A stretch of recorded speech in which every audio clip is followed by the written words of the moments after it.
It seems that those in the Biden administration, and not to mention many in the Republican caucus in the House of Representatives, have forgotten they have sworn or affirmed to support the Constitution, which includes the Fourth Amendment that says the right of the people to be secure in their purses, houses, papers, and effects against unreasonable searches and seizures shall not be violated.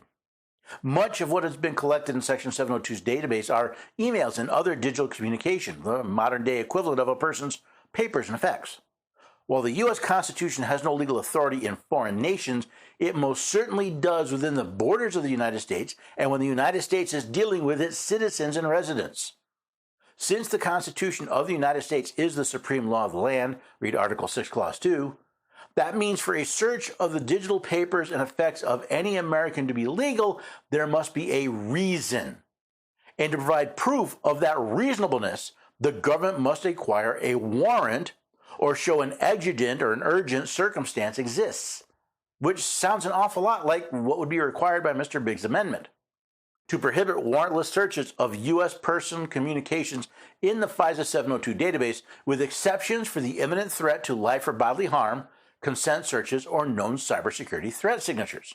However, it appears the Biden administration, like many of its predecessors, doesn't like the idea of their illegal powers being challenged. From the policy statement, for these same reasons, the administration strongly opposes the amendment proposed by Representative Biggs to H.R. 7888 that would rebuild a wall around and thus block our access to already lawfully collected information in the possession of the United States government. The amendment would prohibit U.S. officials from reviewing critical information that the intelligence community has already lawfully collected, with exceptions that are exceedingly narrow and unworkable in practice.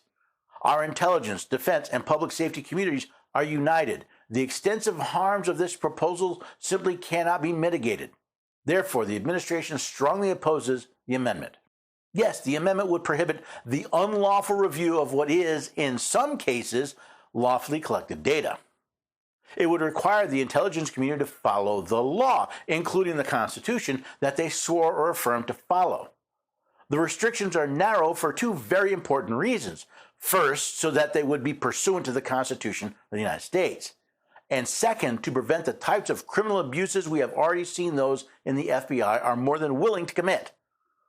The administration seems concerned about the extensive harms the Biggs Amendment would have on their ability to illegally spy on the American people, while at the same time showing no concern of the extensive crimes they have committed against those people.